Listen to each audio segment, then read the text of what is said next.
art coming from my personal little game room. A little different than you guys see me with Randrak and Dragon Mother, mainly because I got contracted the COVID, and so I'm in quarantine. And to help alleviate some of my boredom, I asked if Dragon Mother and Randrak would be okay if I maybe did some solo games to kind of post, and they agreed to that. They thought it'd be a good idea, so this will be my first one.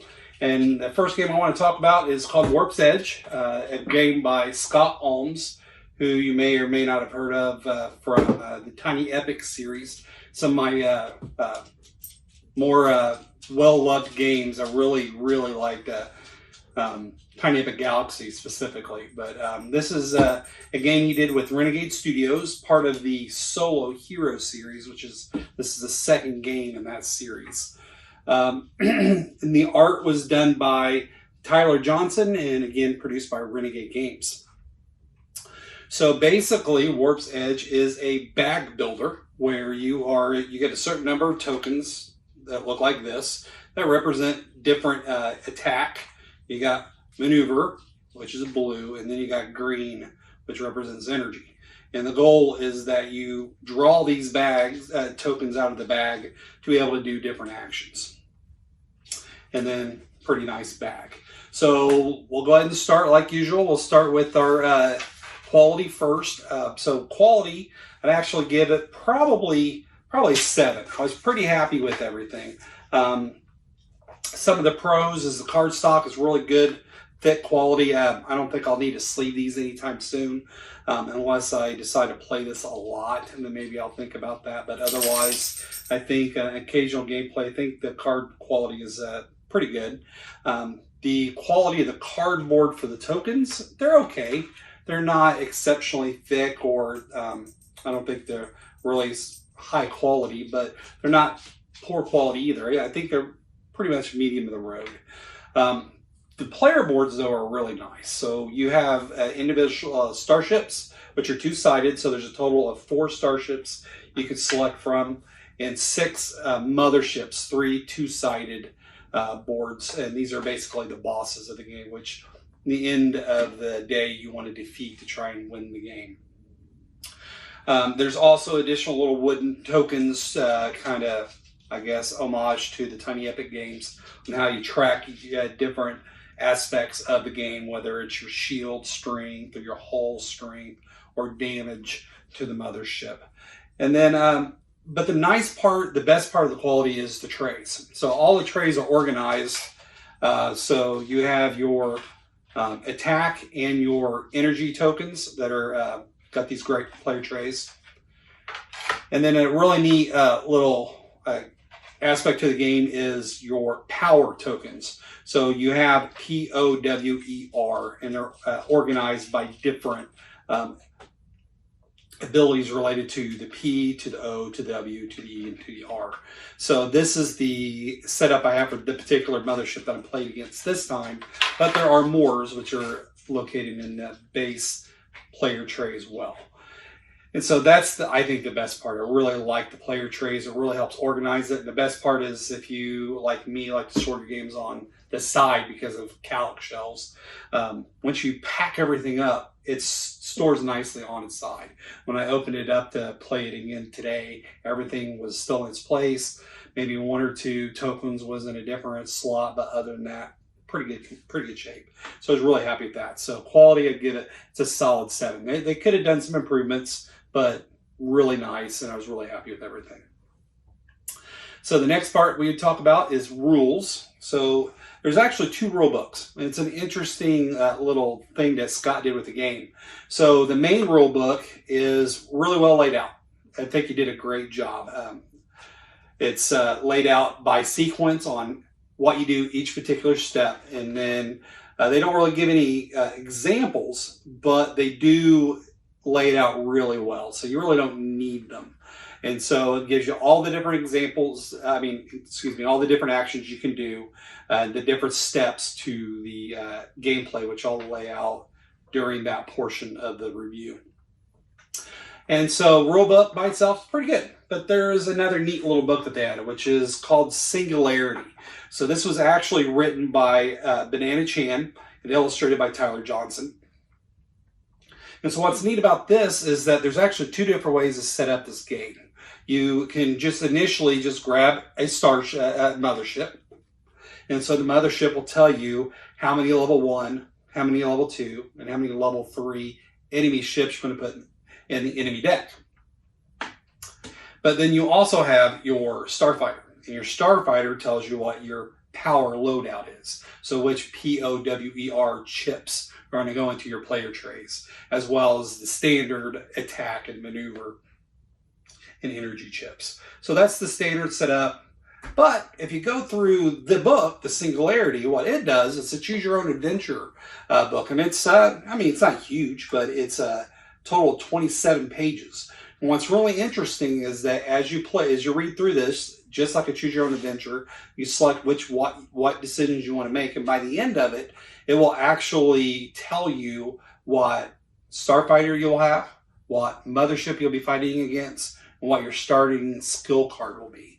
And it's just really neat how they did that. And it's really well written. Banana Chan did a great job of writing the Singularity. It kind of really helped with the theme and immersed you into it. So I guess that'll be the next part, is theme. Thematically, it's a great game. Because I think the biggest part, because of Singularity, but just the game itself has done a great job of immersing you in this science, sci-fi, kind of space combat game. And I would probably give this a high 8, maybe even a low 9. It's just really, really good. And you feel like a pilot. And by the way, you're a rookie pilot by the name of Tyler Mindy. And so as this pilot, you feel like you really are a rookie, because you start with the bare bones basic tokens, where you can either do combat, maneuvering, or collecting energy. And then you're trying to get better versions of the tokens out of this bag so that eventually you can go up against the mothership. It's just a lot of fun. It's really neat and really immersive. So I would give this a high 8 as far as theme goes. And then finally, gameplay. And I think this is where it really shines. I would give gameplay a 9. But basically, the way the game works is, as I said, you start with a starship, which is what you fly. In this particular case, I picked the Achilles. And so if you can see, you have what's called your hull and then your shields.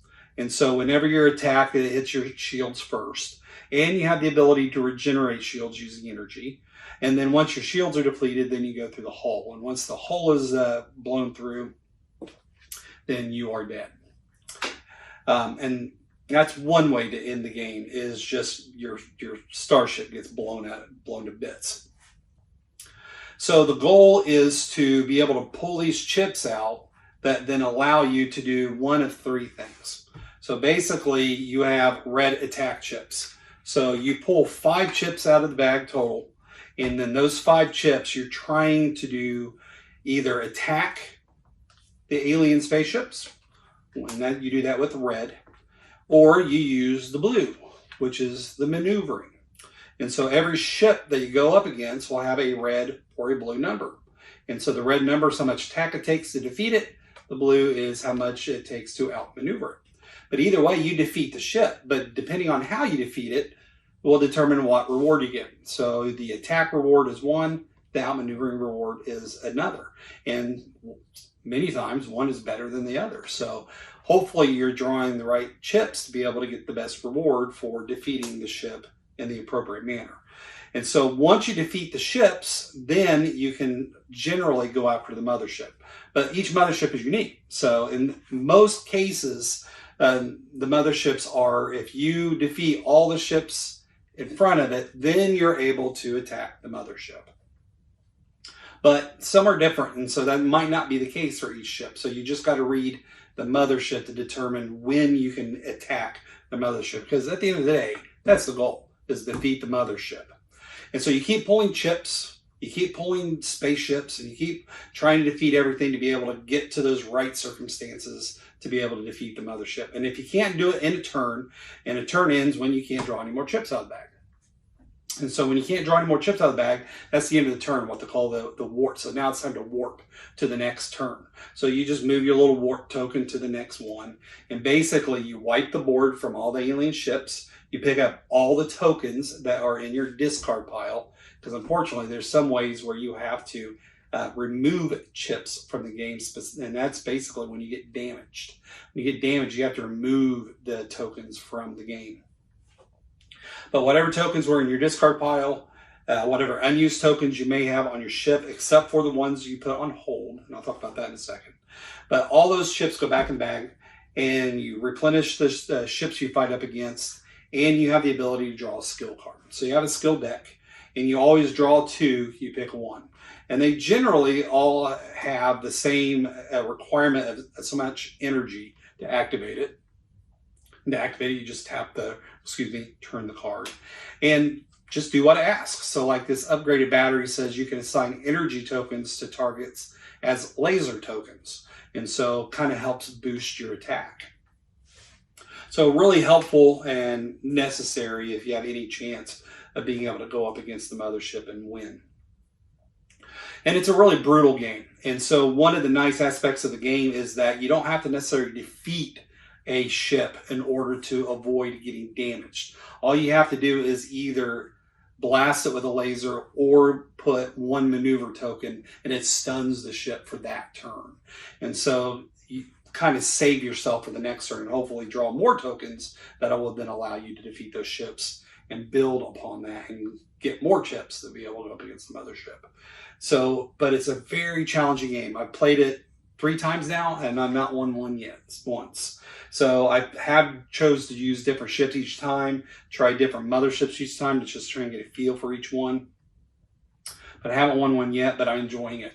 And so, I think that's a good sign of a good solo game, like a good co-op game. It's not meant to be easy. It's meant to be hard and therefore challenging and fun. And so the tension in my last game that I played with against the Dread, I was on the last warp, last turn, and I just needed to have, I think it was 2 more damage, and I'd have been able to defeat the last section of the Dread, but I ran out of tokens. And so since it was the last warp, or last turn, and I could not pull any more tokens, that ended the turn. I was out of turns into the game, and the Dread won. So they're big jerks. But other than that, had a blast playing it. And like I said, each ship is very different. So differences include the amount of shields that it has, the amount of hull strength it's got, special abilities that each ship has, and skill cards make a huge difference on what you can and can't do as far as being able to damage or mitigate damage to yourself or whatever it is. Just a lot of variety in this game, and this is just the base game. I know of at least 1 expansion that's available that adds, I'm pretty sure adds 1 or 2 more motherships, maybe 1 more starfighter, as well as more tokens to add for a variety of attacks and skills and things like that. So really, really interesting game. So overall, again, gameplay 9, and I'll definitely continue playing this and trying to decipher the puzzle of defeating these motherships and trying to win a game. So I appreciate your time, and hopefully you enjoyed the video. And if you did, please hit that like button and the notification bell. Put any comments that you wish on the bottom and let me know if there is something in particular you would like me to review. And if I have it, I'll be happy to do that. I'll probably be doing some reviews of multiplayer games that have solo variants to them as well, not just solo only games like Warp's Edge. Probably because games that Raindrak and I like to play, I'm not going to be able to for at least 1 more week. Probably he and Dragon Mother will do a review, and maybe I'll do a solo of the same game and get a different perspective on that. But I appreciate your time. Have a great night. Thank you.